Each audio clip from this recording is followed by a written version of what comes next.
Hey everybody! On this episode, we're going to be restoring this antique walnut Eastlake settee frame. Most furniture made prior to 1970 was a lot better quality than today's standards. Have a family heirloom or doing a furniture flip? Let us help you with that. Give your furniture some love.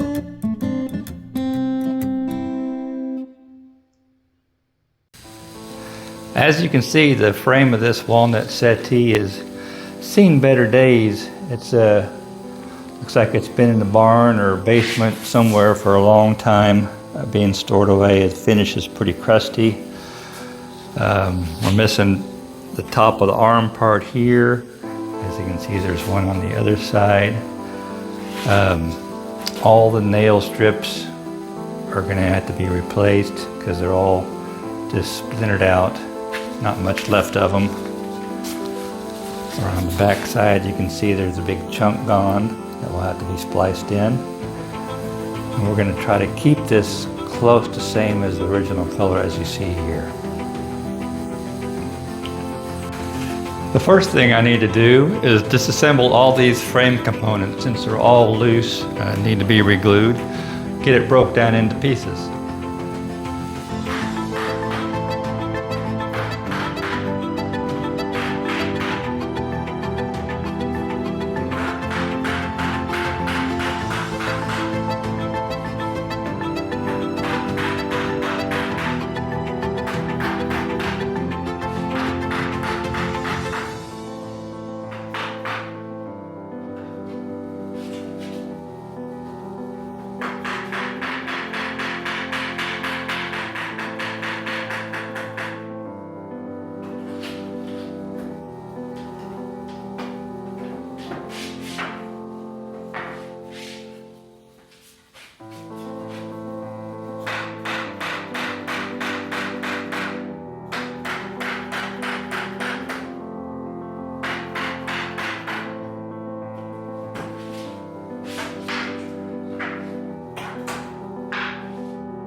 All right, I got this part separated on the one front leg and arm top. I had two dowel pins holding the two sections together. I'm wanting to go ahead and replace all these other dowels.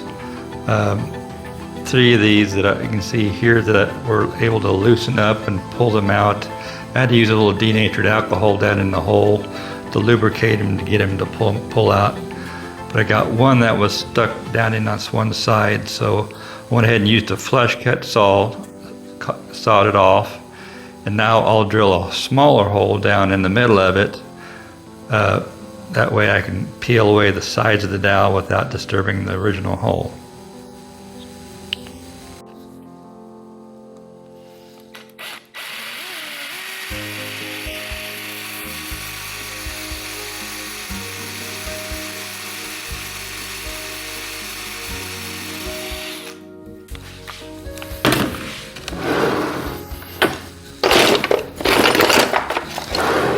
Then I'll use this small chisel here to get in there and pop the sides loose, section at a time.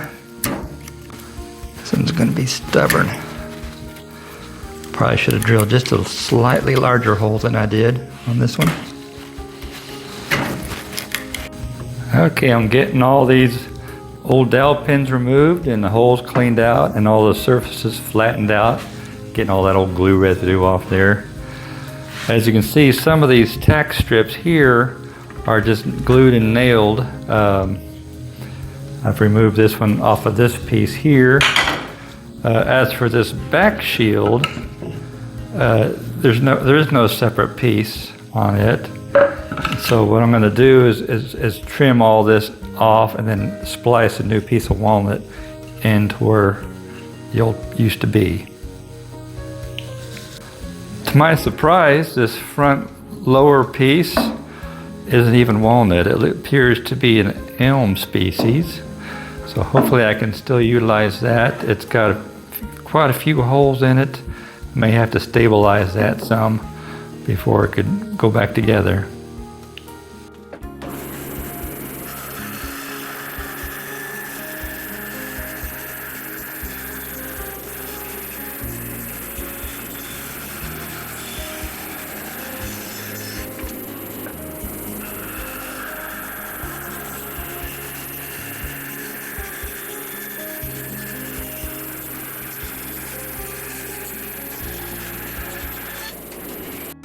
Where the back piece was busted out on the back panel, I went ahead and sanded an area flat, get rid of the break, and now I've cut a new piece of walnut to glue in its place. We'll get that glued on, and we may have to bleach that new wood out to match the old wood so it matches.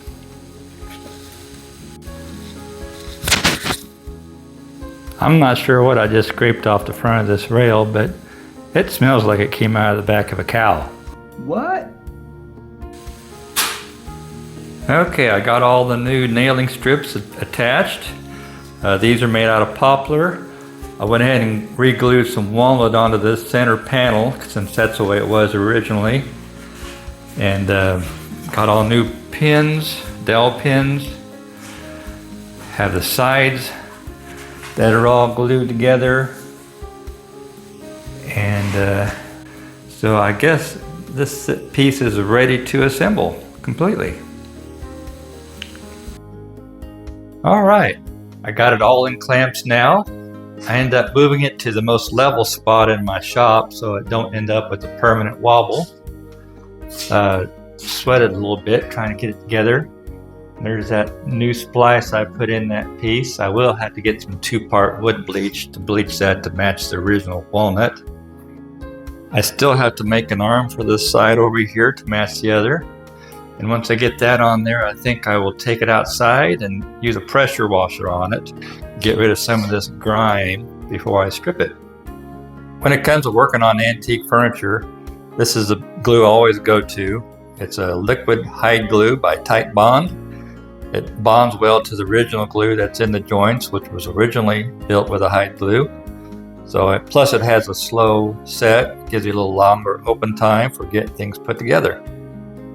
All right, I went ahead and made a beefier stretcher to put on the bottom. And I have it glued on with screws at both ends. And I have my arm piece that goes on top of the arm here, made and ready to glue and screw that one on. So I'll go ahead and do that now.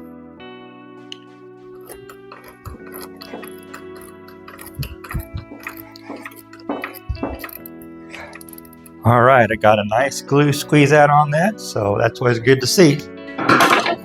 Wipe that off with a rag and we'll call that done.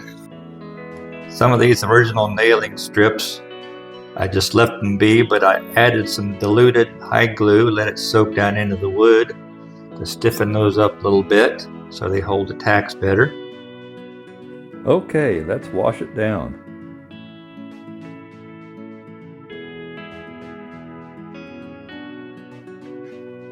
All right, we got it all pressure washed, and now our next step is to strip the finish off of it. I'm going to be using this clean strip, semi-paste stripper on it, and I'm going to be doing my final cleanup with a lacquer thinner.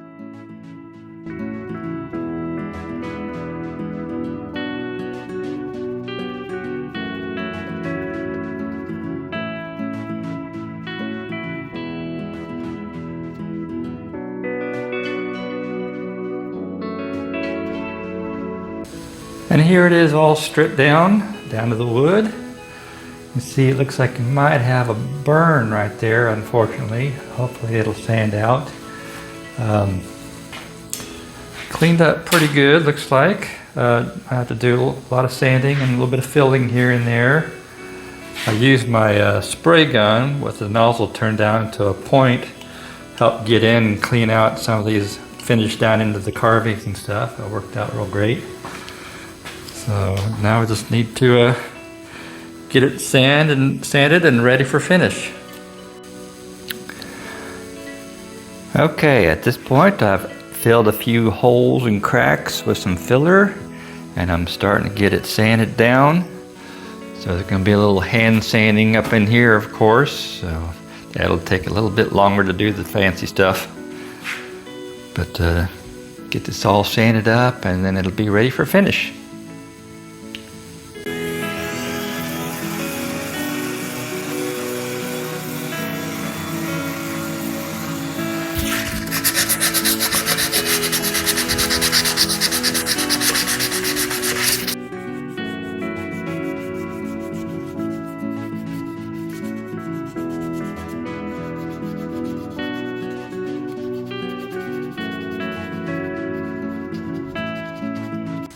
Alright, now that the sanding's all done, what I need to do is come here and bleach out some of this new walnut so it matches the old walnut. As you can see, the sunlight and years have turned this dark walnut into a lighter color. The product I'll be using for that is a 2-part wood bleach made by Zinsser, and I'll show you how that's applied. Alright, we start with applying the solution A with a brush right to the dark areas.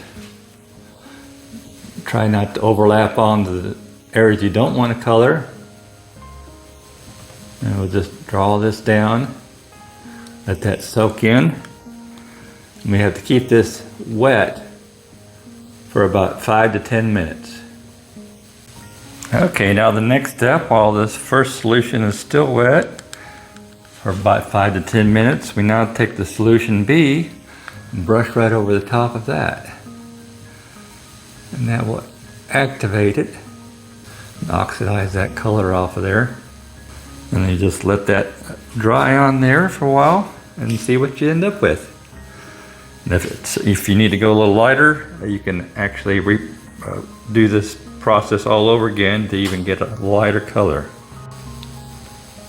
You can see how much lighter this walnut has turned with the bleach. It doesn't have as much yellow, but I should be able to add some of that amber color in the finished process.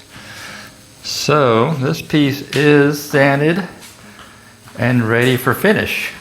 I don't plan on putting a stain on this. I was going to start off with a clear sealer and do a brown glaze on top of that to highlight the carvings and the grain, and then do the final lacquered top coats from there.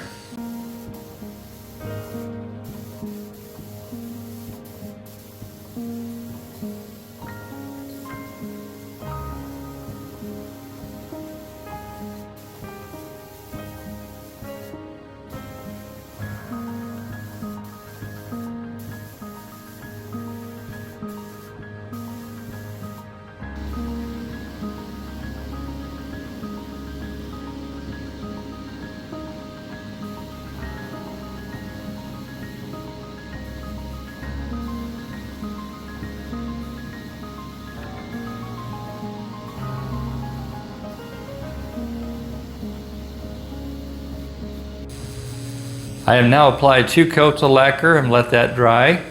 And I've went in with 400 grit sandpaper, wet or dry, and 4-0 steel wool to get it all smoothed up. Now the next step will be to add the glaze color. The glaze I'll be applying will be a finisher's glaze, a Van Dyke brown color made by Mohawk Finishing Products. We will brush it on and then wipe off the excess.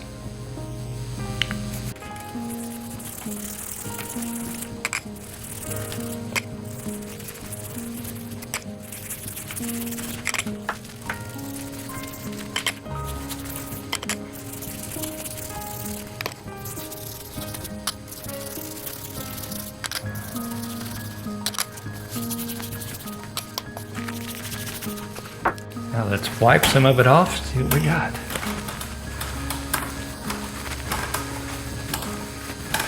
It puts that color down in the holes there around the carvings, which makes them pop up even better.